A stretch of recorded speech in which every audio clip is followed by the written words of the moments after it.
بعد أعوذ بالله من الشيطان الرجيم بسم الله الرحمن الرحيم ولا تقربوا الفواحش ما ظهر منها وما بطن رب اشرح لي صدري ويسر لي أمري واحلل عقدة من لساني يفقهوا قولي ربي زدني علما وما توفيقي إلا بالله عليه توكلت وإليه منيب.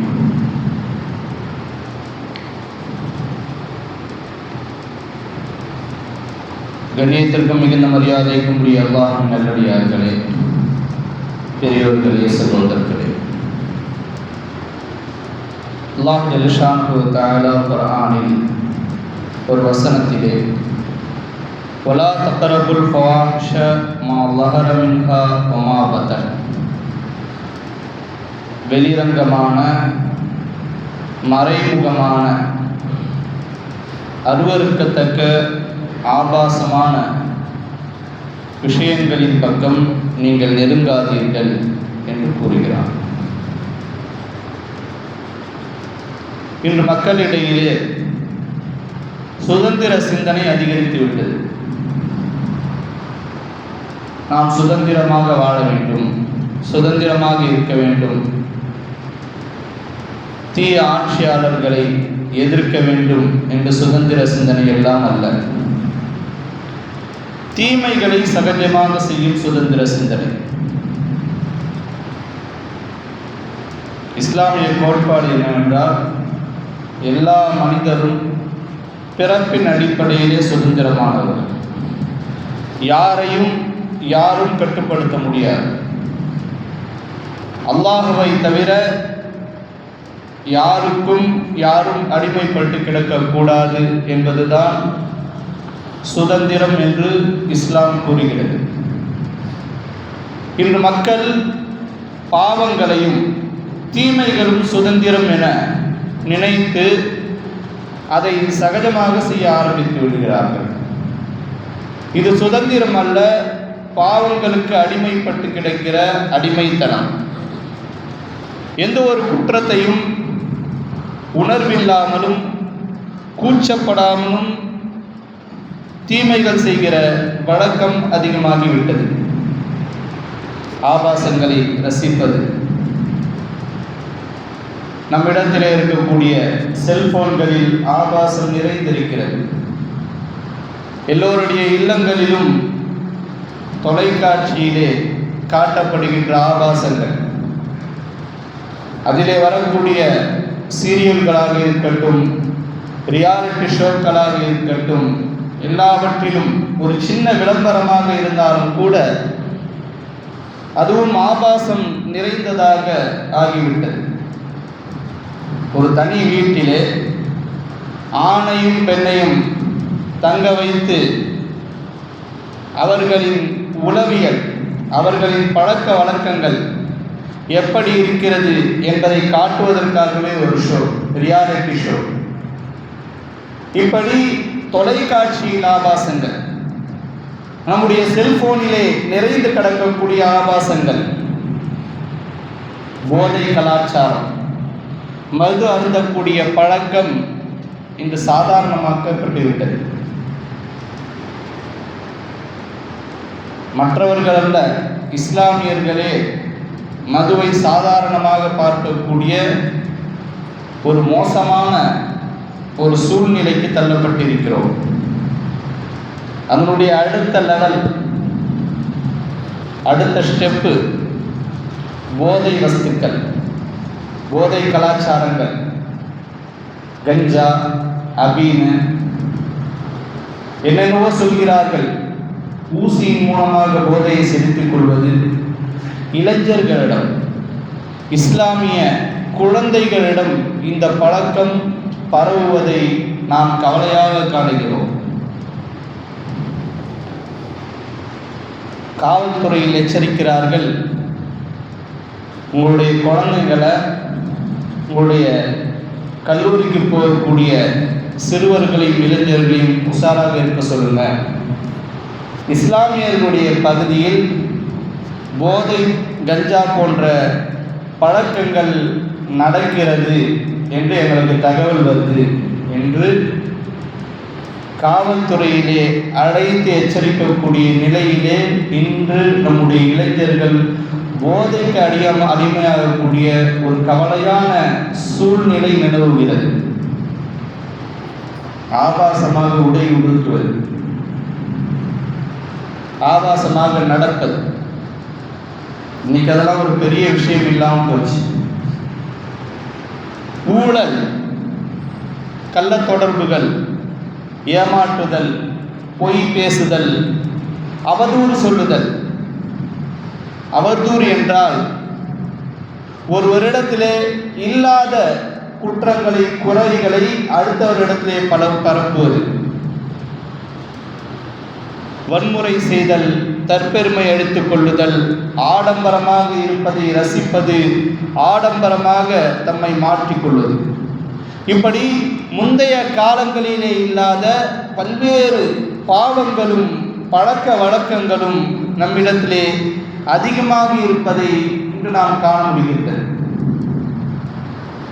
இதற்கு முக்கியமாக 3 பிரதான காரணிகளை சொல்லலாம். ஒன்றாவது, டெக்னிக்கல் டெவலப்மெண்ட். இன்னைக்கு இருக்கக்கூடிய தொழில்நுட்ப வளர்ச்சிகள் தீமைகளை ரகசியமாக செய்ய உதவுகிறது.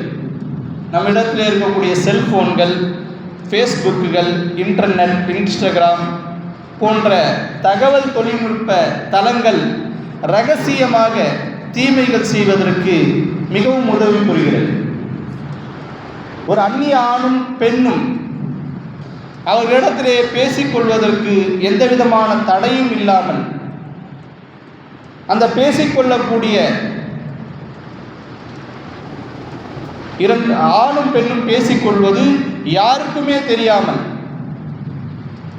எந்த விதமான கூச்சநாச்சமும் இல்லாமல் இருவரும் பேசிக்கொள்ளலாம், சாட் செய்து கொள்ளலாம். நேரடியாக பேசுவதை போல வீடியோ காலில் பேசிக்கொள்ளலாம், யாருக்குமே தெரியாது. ஒரு தனி அறையில். முன்னாடிதான் இந்த வாய்ப்பு இல்லை. ஒரு ஆணும் பெண்ணும் பேசுவதாக இருந்தால் நேராக தான் பேசணும்.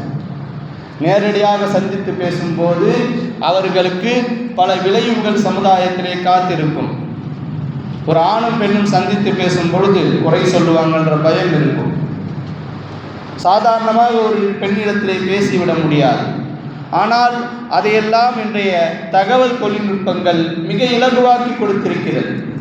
அவர்கள் என்ன பேசுகிறார்கள், எப்படி பழகுகிறார்கள் என்பது யாருக்குமே தெரியாது.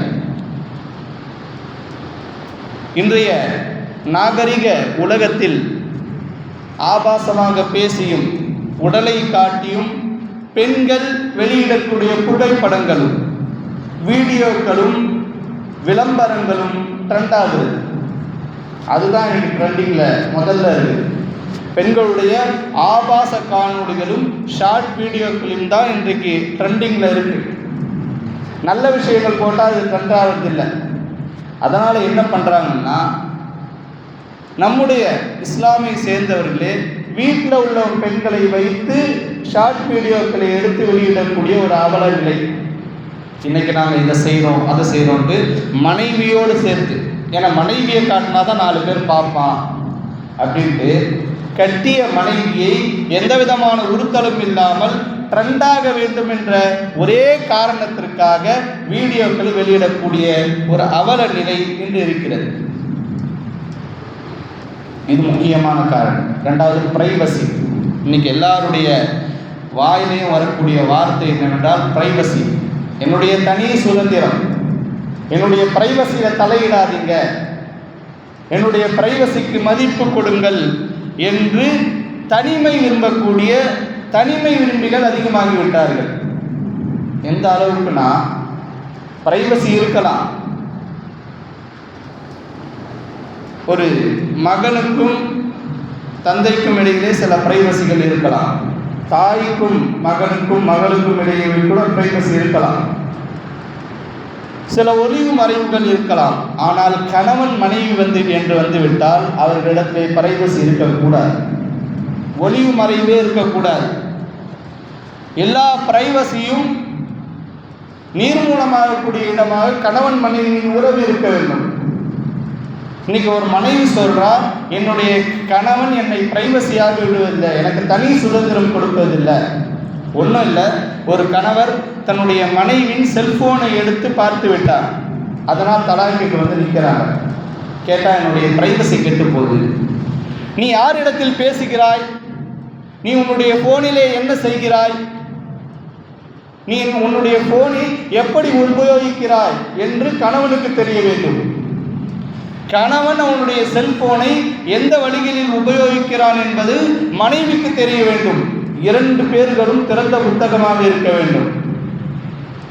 என்னுடைய கணவன் என்னுடைய பிரைவசியை கெடுக்கிறான், அதனால் இவனோடு நான் வாழ மாட்டேன் என்று பெண் வந்து நிற்கிறார்.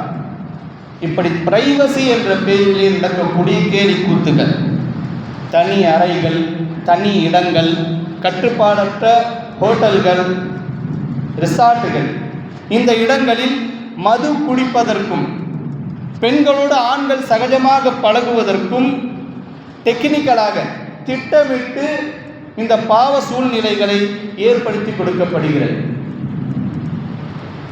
இன்னைக்கு படிப்பதற்காக இளம் ஆண்களையும் பெண்களையும் வெளியூர்களுக்கு அனுப்பி வைக்கிறோம். இன்னைக்கு வேலை செய்வதற்காக கூட ஊர் விட்டு ஊர் கடந்து வருகிறார்கள்.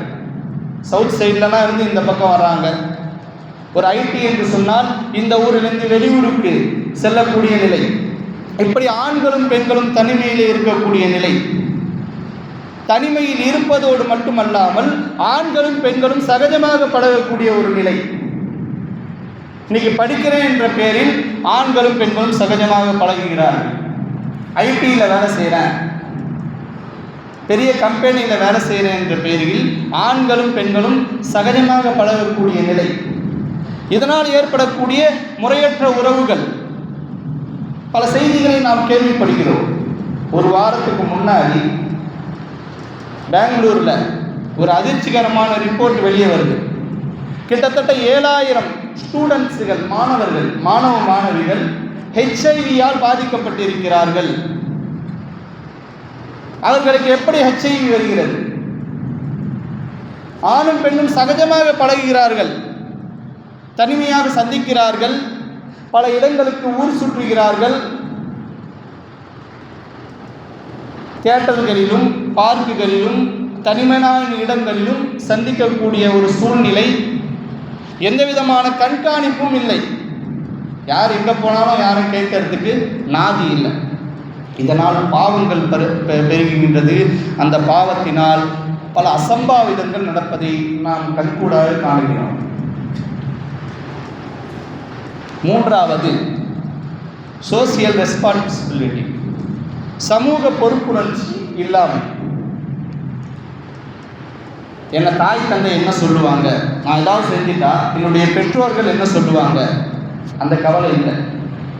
என்னுடைய குடும்பத்தில் என்ன நினைப்பார்கள், உறவினர்கள் என்ன சொல்லுவார்கள், ஊரில் என்ன சொல்லுவாங்க, மஹல்லால என்ன சொல்லுவாங்க, என்னுடைய பக்கத்து வீட்டில் என்ன நினைப்பார்கள் என்கிற கவலையெல்லாம் இன்ற தலைமுறைக்கு இல்லாமல் போய்விட்டது. யார் என்ன சொன்னா என்ன,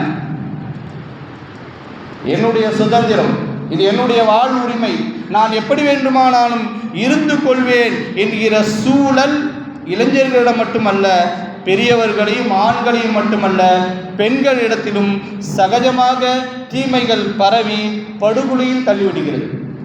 எல்லோரிடத்திலும் இந்த மனநிலை இப்போ சாதாரணமாக வந்துடுச்சு. யார் என்ன நினைச்சா என்ன, அவன் செய்யாமல் இருக்கிறானா, இவன் செய்யாமல் இருக்கிறானா என்கிற ஒரு நிலை இன்றைய சமுதாயத்திலே சகஜமாக்கப்பட்டு விட்டது. நம்முடைய தந்தையோ பாட்டனோ 70 ஆண்டுகளில் செய்யாத தீமைகளை விட, அவர்கள் பார்த்த பாவங்களை விட இன்று பன்மடங்கு அதிகமாக நாம் வாழக்கூடிய இந்த காலமும் நம்முடைய தலைமுறையும் கெட்டு போயிருக்கிறது. அல்லாஹ் தஆலா பாதுகாக்க வேண்டும். நபிகள் பெருமானார் ஸல்லல்லாஹு அலைஹி வஸல்லம் அவர்கள் பல பிரார்த்தனைகளை கற்றுக் கொடுத்திருக்கிறார்கள்.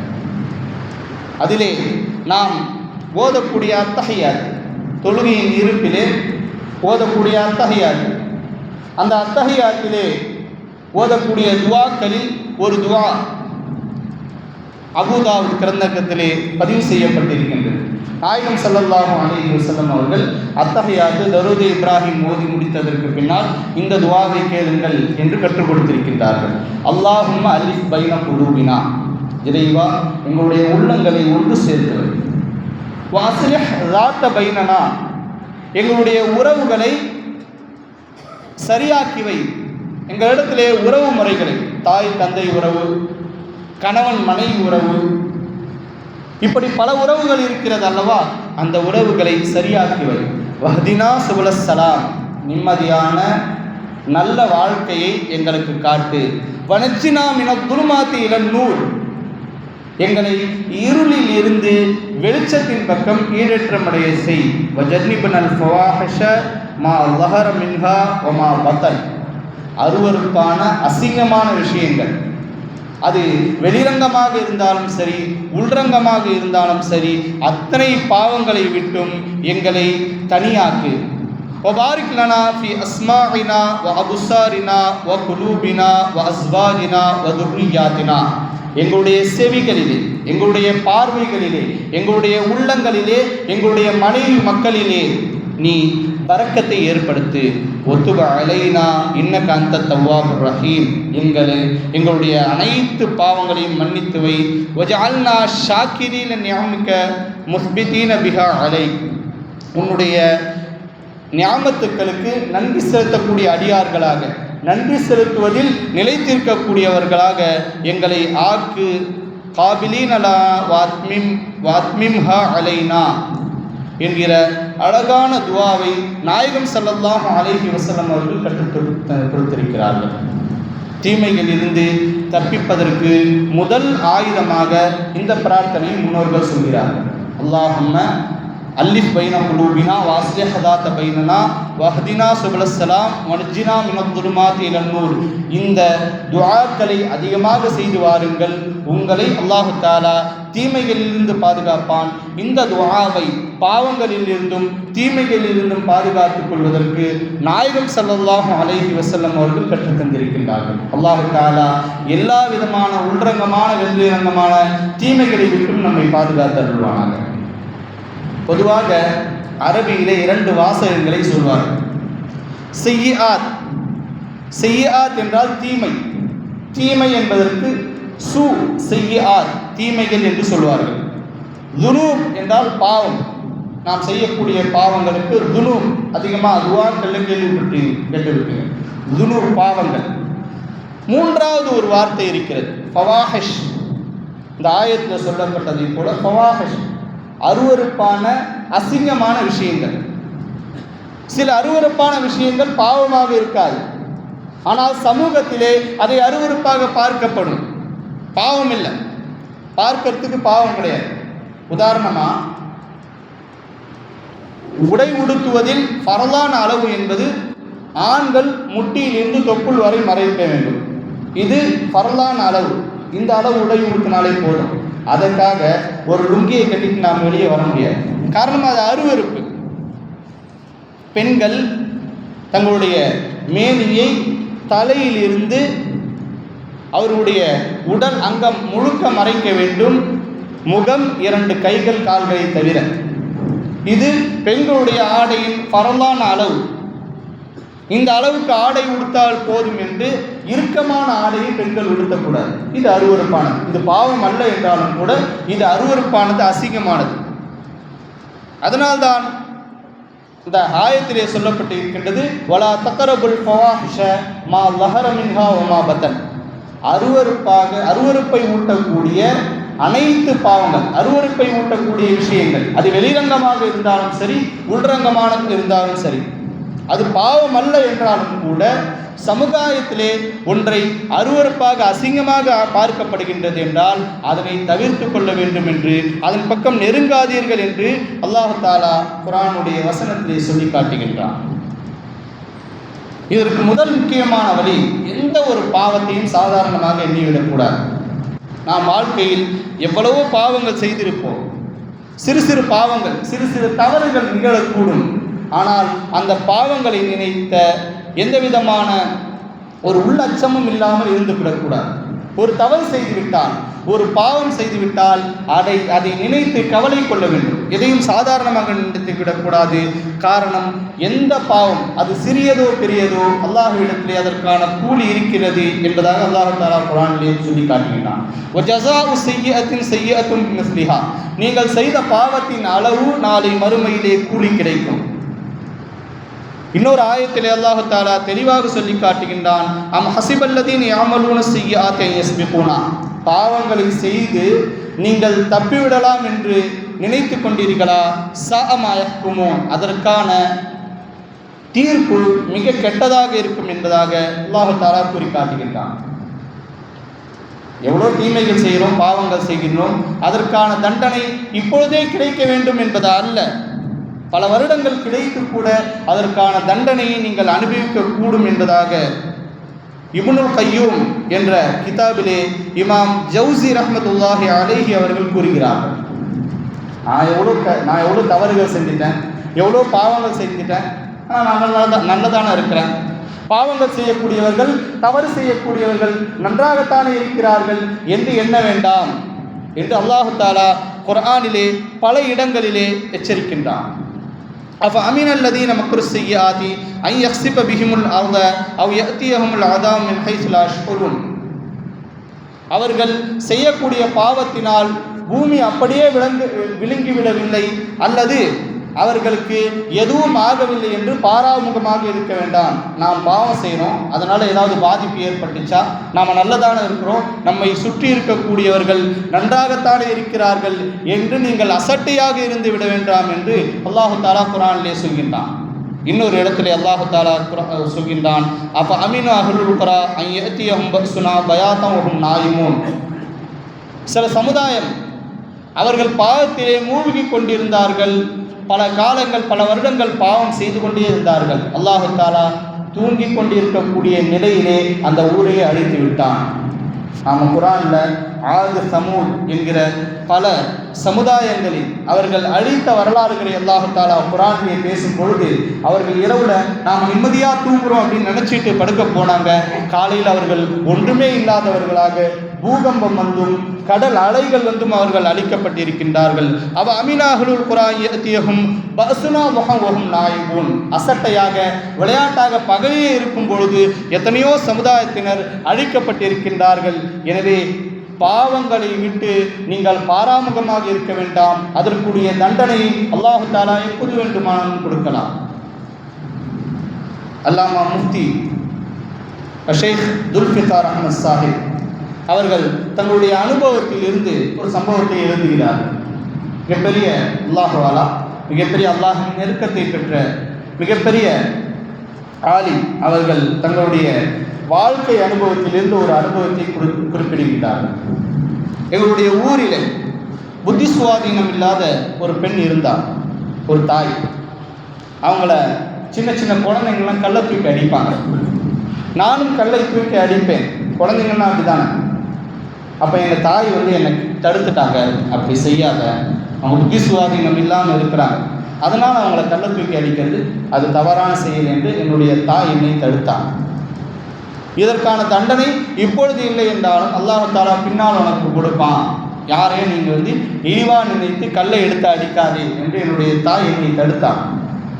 நான் பெரியவனானதும் என்னிடத்திலே அந்த பைத்தியமாக இருக்கக்கூடிய அந்த தாயின் கதையை சொன்னான். அந்த தாய்க்கு அழகான ஒரு குழந்தை இருந்தது. அந்த குழந்தை மிகவும் செல்லமாக வளர்த்தால் அந்த தாய் செல்லம் கொடுத்து அந்த குழந்தையை வளர்க்குறாங்க. அந்த குழந்தை அந்த தாயின் பேச்சையே கேட்காது.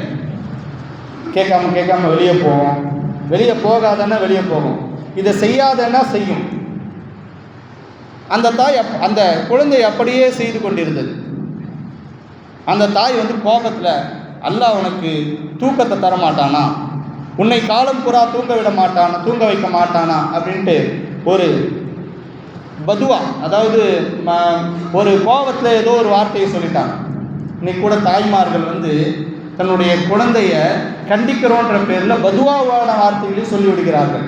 சனியனை தூரமாக போ, உனக்கு அறிவில்லையா, அறிவில்லையான்னு கேட்டால் அறிவு இல்லாமல் போயிடும். குழந்தை இடத்தை நல்ல வார்த்தைகளை சொல்லி நாம் பழக வேண்டும். கோபமாக இருந்தாலும் கூட குழந்தைகளிடத்திலே பத்வாக்களை வெளியிட்டு விடக்கூடாது.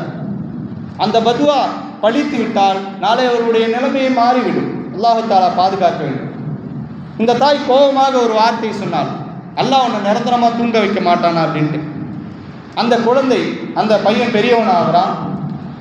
அவனுக்கு ஊரிலே அழகான பெண்ணை பார்க்கப்படுகின்றது. திருமணத்திற்கான ஏற்பாடு நடைபெறுகின்றது. ஏற்பாடு நடைபெற்று கொண்டிருக்கும் பொழுதே அவர்கள் வீட்டில் அவர்களுடைய வீடு சுத்தம் செய்யப்படுகின்றது. தண்ணி இருக்கும்ல, அந்த தண்ணியில் வலிக்கு விழுந்து தலையில் அடிபட்டு அந்த வாலிபன் இருந்து விட்டான். அப்பொழுது அந்த பெண்மணிக்கு பைத்தியம் பிடித்து விட்டது என்று என்னுடைய தாய் அந்த சம்பவத்தை குறிப்பிட்டார். நாம் சொல்லக்கூடிய ஒரு வார்த்தை, நாம் செய்யக்கூடிய பாவம் இன்று இல்லாவிட்டாலும் நாளை ஒரு நாள் நம்முடைய வாழ்க்கையிலே அது பழித்து விட்டால் நாம் என்ன செய்வது என்று என்னுடைய தாய் அப்பொழுதே சொன்னாள் என்று பெரிய ஆளில் அவர்கள் எழுதுகிறார்கள். நாம் இன்று செய்யக்கூடிய பாவம், இன்று செய்யக்கூடிய தவறுகள் நாளை அது நமக்கு வினையாக முடியலாம். நாளை நம்முடைய குழந்தை நமக்கு எதிராக திரும்பலாம். நம்முடைய மனைவி நம்மை மதிக்காமல் போகலாம். பாவத்தின் சம்பளம் அது உடனே கிடைக்க வேண்டும் என்று அல்ல, அல்லாஹ் தஆலா சில பாவத்தின் சம்பளத்தை மறைத்து கூட வைத்திருப்பான். ஒரு ஆலிம் இருந்தார், அவர் ஒரு பாவம் செய்து விட்டார். அதற்கான எந்த விதமான அறிகுறியும் அவருக்கு தெரியவில்லை. அல்லாஹ் தஆலா ஏதாவது தண்டிச்சிருப்பான், நாம் எவ்வளோ பெரிய ஆலிமாக இருக்கிறோம், அதற்கான எந்த தண்டனையும் அல்லாஹ் தஆலா கொடுக்கலையே அப்படின்ட்டு அந்த பாவத்தை நினைத்து நினைத்து தினம் தினம் அழுகிறார். யாரெல்லாம் நான் ஒரு பாவத்தை செய்கிறேன், அதற்கான தண்டனை நீ கொடுத்து விட்டால் இந்த உலகத்திலே எனக்கு அந்த பாவம் நிவர்த்தியாகிடும், எனக்கு எந்த விதமான தண்டனையும் கொடுக்கவில்லை, எனக்கு பயமாக இருக்கிறது அப்படின்ட்டு நினச்சி அழுகிறார். அல்லாஹ் தஆலா அவருடைய உள்ளத்தில் போடுறார், நீ தினந்தோறும் தஹஜ்ஜத் தொழுதுட்டு இருந்த பாவம் செய்கிறதுக்கு முன்னாடி, இப்பொழுது உன்னிடத்திலே தஹஜ்ஜத் எங்கே போய்விட்டது என்ற ஒரு நினைப்பு வருகின்றது. அப்பொழுதே அவர் தௌபா செய்து அந்த பாவத்திலிருந்து மீண்டு விட்டார். நாம் செய்யக்கூடிய ஒரு சிறு தவறு கூட நாம் செய்யக்கூடிய நல்லறங்களை தடுத்துவிடும். அல்லாமா ஃபுதைல் இப்னு அய்யால் ரஹ்மத்துல்லாஹி அலைஹி அவர்கள் கூறுகிறார்கள், எனது தீமைகளால் எனது மனைவி அல்லது எனது பிள்ளைகள் அல்லது எனது வேலைக்காரர்கள் குறைந்தபட்சம் என்னிடத்தில் இருக்கக்கூடிய வாகனங்கள் எனக்கு சரியில்லாமல் போகலாம். என்னுடைய பாவத்தின் காரணமாக என்னுடைய பிள்ளைகள் எனக்கு மாறு செய்யலாம், என்னுடைய மனைவி எனக்கு மாறு செய்யலாம், குறைந்தபட்சம் என்னுடைய வாகனம் கூட என்னிடத்திலே சரியாக அமையாமல் இருக்கலாம் என்பதாக அல்லாமா ஃபுதைல் இப்னு அய்யால் ரஹ்மத்துல்லாஹி அலைஹி அவர்கள் சொல்கிறார்கள். எனவே பாவங்களை விட்டு நாம் முழுவதுமாக தவிர்த்து கொள்ள வேண்டும். பாவத்தின் மிக முக்கியமான ஒரு பாதிப்பு அல்லாஹ் தஆலா கவலையை போட்டு விடுவான். இதையும் இருண்டு போய்விடும். அச்சமில்லாத ஒரு நிலை, பாவம் செய்யும் பொழுது அச்சமில்லாத ஒரு நிலை ஏற்பட்டுவிடும். நம்முடைய உள்ளம் இறுகி போய்விடும். தொழுகையிலே நன்மை செய்யும் பொழுது ஒரு இன்பம் இல்லாமல், நன்மையான விஷயத்தின் பக்கம் ஒரு ஆர்வம் இல்லாமல் போயிடும். எவ்வளோ தொழுகிற கவனம் இருக்க மாட்டேங்குது. தொழுகை தக்பீர் கட்டியதும் எல்லா சிந்தனையும் வந்து விடுகின்றது என்று நிறைய பேர் சொல்வதை கேட்கிறோம். இதனுடைய காரணம் என்னவென்றால் நம்மிடத்தில் நிகழக்கூடிய பாவங்கள். இந்த பாவங்கள் கூட நம்முடைய தொழுகையிலும் நல்லறம் செய்வதிலும் நமக்கு தடையாக அமையலாம். எனவே பாவங்கள் செய்வதை விட்டும் முற்றிலுமாக நாம் தவிர்த்து கொள்ள வேண்டும். அடுத்து உபதேசங்களை கேட்கும்போது எரிச்சலாக இருக்கும். பாவம் செய்கிறவங்களுக்கு உபதேசம் செஞ்சாலும் எரிச்சலாக இருக்கும், உபதேசம் செய்கிறவர்களை பார்த்தாலும் எரிச்சலாக இருக்கும். இன்னைக்கு யாரும் வந்து உபதேசம் கேட்பதற்கு தயாராக இல்லை. ரொம்ப பேசாதீங்க, அமைதியாக இருக்கு அப்படின்னு சொல்கிறாங்க. பூமர் ஏதோ ஒரு வார்த்தை சொன்னாங்க, பூமர் மாதிரி பேசாதீங்க, ரொம்ப அதிகமாக பேசலாம், அதாவது நல்ல விஷயங்களை எடுத்து சொன்னால் பூமர் மாதிரி பேசாதீங்க, பசங்க சகஜமாக சொல்லிட்டு போயிடுறாங்க. ஆக உபதேசங்களை கேட்டாலே எரிச்சல் வரக்கூடிய நிலை. இவர் என்ன பெருசாக உபதேசம் செய்கிறாரு? நபிமார்கள் உபதேசம் செய்யும் பொழுதும் அந்த சமுதாயத்தினர்கள் கேலி செய்தார்கள் என்று குர்ஆனில் வருது. ஆக கண்ணியமானவர்களே, அல்லாஹ் தஆலா பாவங்களை விட்டும் நம்முடைய வாழ்க்கையை பரிசுத்தமாக்கி வைப்பானாக. நாளை மறுமையில் இந்த உலகத்தில் எந்த விதமான பின் விளைவுகளும் ஏற்படாவிட்டாலும் நாளை மறுமையிலே எல்லா மக்களுக்கும் முன்னால் வைத்து அல்லாஹ் தஆலா நம்முடைய பாவங்களை பகிரங்கப்படுத்தி விடுவான். நம்முடைய மனைவிக்கு முன்னால் நம்முடைய ரகசியமான பாவத்தை வெளிப்படுத்தி விட்டால் நாம் என்ன செய்வது? நம்முடைய குழந்தைகளுக்கு முன்னால், எம்பெருமானார் கண்மணி ஸல்லல்லாஹு அலைஹி வஸல்லம் அவர்களுக்கு முன்னால் நம்முடைய பாவங்களை அல்லாஹ் தஆலா வெளிப்படுத்தி காட்டுவான். அல்லாமா இக்பால் ரஹ்மத்துல்லாஹி அலைஹி நாயகம் ஸல்லல்லாஹு அலைஹி வஸல்லம் அவர்களின் மீது பெரும் அன்பு கொண்டவர்கள். அவர்கள் ஃபார்சியிலே ஒரு கவிதை அவர்களுடைய மனக்குமுறலை வெளிப்படுத்துகின்றார்கள். து கனி அஸ்ஹர் து ஆலம் மின் ஃபகீர். யா அல்லாஹ், நீ ஈருலகிலும் தேவையற்ற கனி பணக்காரன், நான் உன்னிடத்திலே கையேந்தக்கூடிய ஃபகீர் ஏழை. ரோசே மஹ்ஷர் உதராயே மின் பதீர். நாளை மஹ்ஷரிலே பாவமற்ற அடியானாக என்னை நிறுத்து. யா அகர் பீனி ஹிசாபஹும் நாகசேர். ஒரு கால் என்னுடைய பாவத்தை நாளை மறுமையிலே நீ வெளிப்படுத்துவதாக இருந்தால் அஸ்னிகா முஸ்தபா பஹ்கா பக். என்னுடைய கண்மணி நாயகம் ஸல்லல்லாஹு அலைஹி வஸல்லம் அவர்களுக்கு முன்னால் என்னுடைய பாவத்தை வெளிப்படுத்தி காட்டிவிடாதே என்று அவர்கள் துஆ செய்கிறார்கள். கண்ணியமானவர்களே, அல்லாஹு தஆலா பாவமற்ற நல்லடியார்களாக உங்களையும் என்னையும் ஆக்கி அருள் புரிவானாக. வாஹிரு தாவானா